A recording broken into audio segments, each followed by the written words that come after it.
Бул жаңы жарык түскө боелгон ашкана эми балдар үчүн сүйүктүү жерге айланат. Дарылоо жана айыктыруу канасы буга чейин эскилиги жеткен абалда болсо, эми мынтип Газпром Кыргызстан компаниясынын колдоосунун алдында заманбап жабдыктар менен толукталды. Ушул жерде жакшынакай балдар бутуна туруп, жакшынакай жүрүп кетишсин.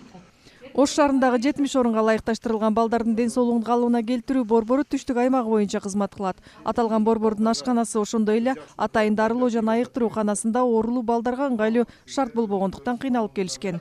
Бул кыйынчылыктан арылууга Газпром Кыргызстан компаниясы жардам колун созуп, эскирген имаратты толук капиталдык ремонттон өткөрүп берди. Бул жерге 2010-жылы бир ремонт жасалган, экинчи балдардын жатаканасына. Андан кийин ремонт болгон эмес, үй ремонтко биздин каражат жок. Андан сырткары ошо жанагы ЛФК кабинетине тренажерлор, балдардын ойното турган баягы ДЦП балдар, майып балдарга ылайыкташтырылган тренажерлор келет. Биз ошону күтүп атабыз. Газпром Кыргызстан компаниясы балдар үчүн ыңгайлуу шарт жаратуу максатында ишке ашкан бул аракеттер август айынан башталган. Бул алгылыктуу жумушту соңуна чыгаруу үчүн 1 миллион сомдун тегерегинде каражат жумшалган. Бул Газпром тарабынан жасалган жумуштун алгачкысы эмес. Буга чейин да аталган ишкана өлкө боюнча 9 ден соолукту чыңдоо борборлорунун ачылышына көмөк көрсөткөн. Бул менин токтолбойт. Быйыл август айында чоң мектеп Бишкек шаарында келет.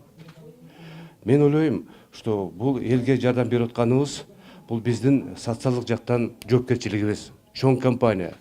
Себеби компания Газпром Кыргызстан жалпы дүйнө жүзү боюнча, Россия боюнча спорт жагынан, медицина жагынан, ар кандай тармак жактан көмөктөш болуп жардам көрсөтүп жүрөт.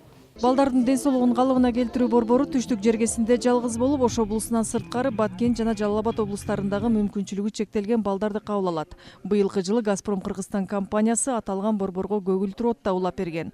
Аталган компания бир гана Ош облусунда эмес, жалпы республика боюнча түрдүү социалдык колдоого муктаж мекеме борборлорго жардам берүү иштерин колго алган. Ал үчүн жумшалган каражат 30 миллиард сомдон ашкан.